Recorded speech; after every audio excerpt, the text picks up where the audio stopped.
early childhood, I have always been captivated by the stars. I don't think there's a day in my life where I have not taken the time to gaze up at the night sky and just dream. And I think that as we age into adulthood, so many of us lose that childlike wonder. But that imagination is so important to dream up a better tomorrow. I've loved science and math since I was a young child. I went to space camp. I fell in love with computer programming. I solved algebraic equations for fun on purpose.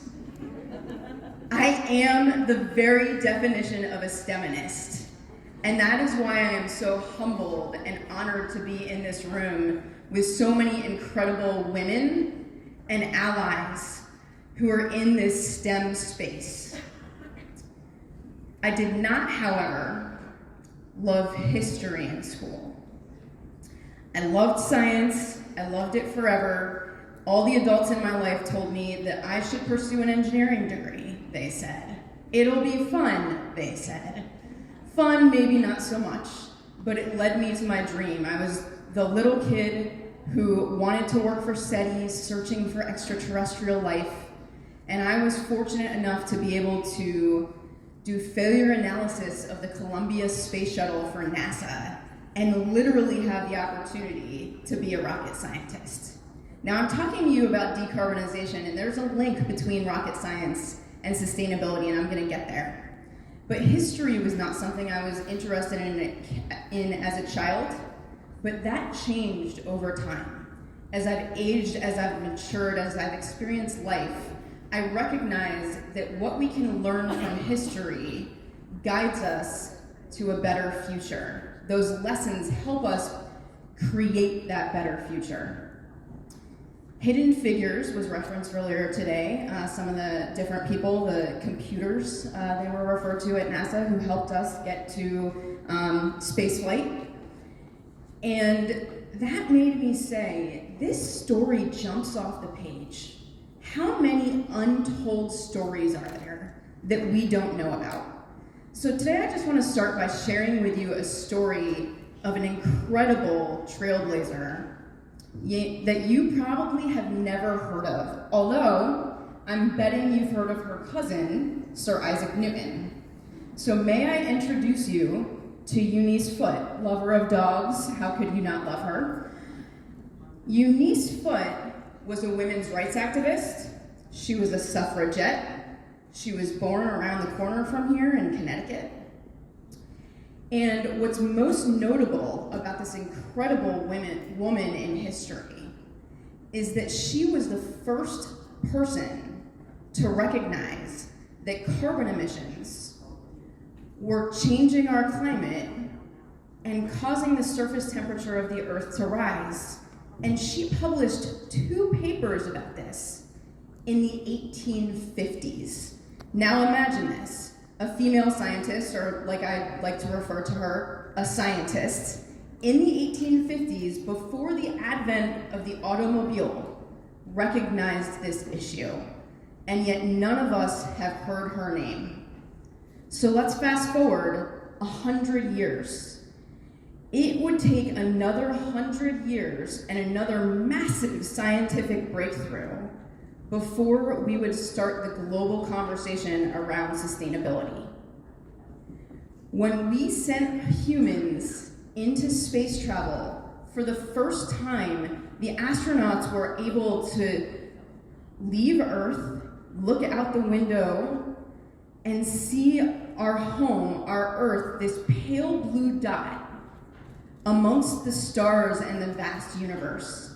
And for the first time, we're able to have a different perspective on this planet that we call home. They realized that these precious resources, perfectly balanced, allow for life on this planet that does not exist anywhere else that we have yet to find. And so with that, the EPA was formed, and our global sustainability journey began. My personal career sustainability journey began just under 20 years ago. It was referenced earlier that 40% of greenhouse gases globally are consumed by buildings.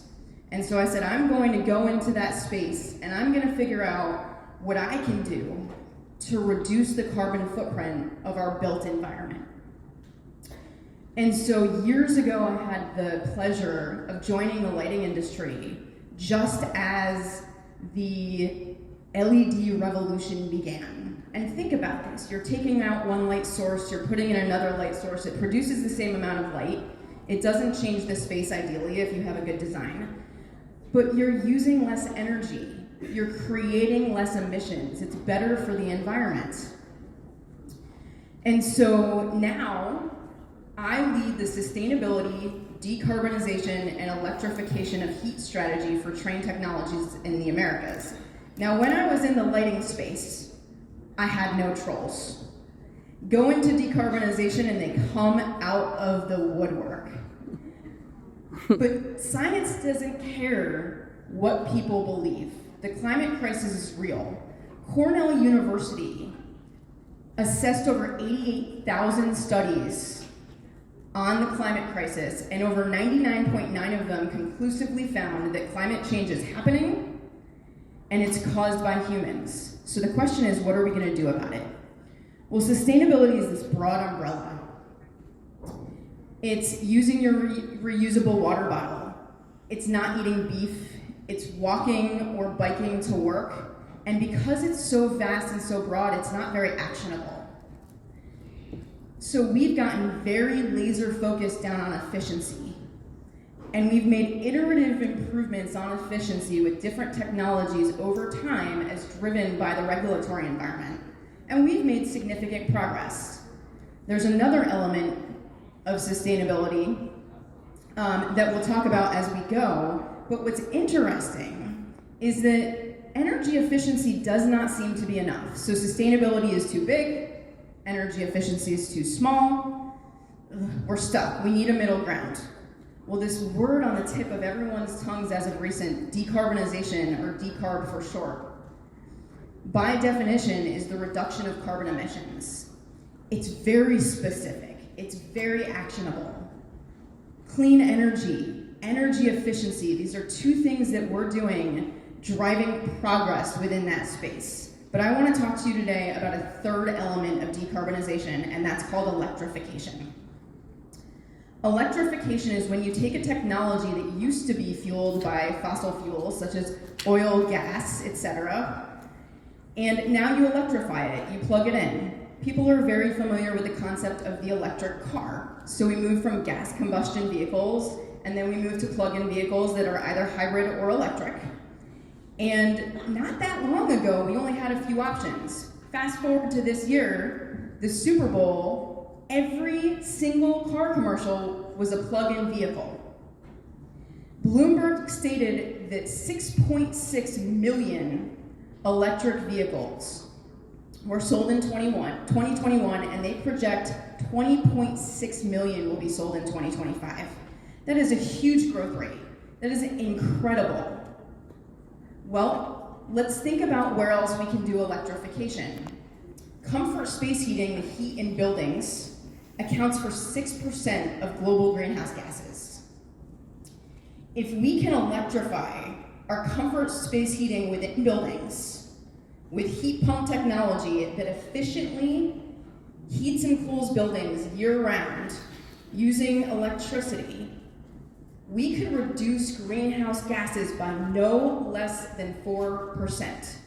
It is tremendous. There are lots of challenges ahead of us.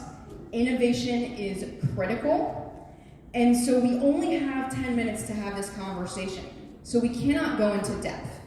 But what I would like to extend to all of you is that every single one of you has the opportunity to be a part of this initiative, whether it's at work or a part of your life.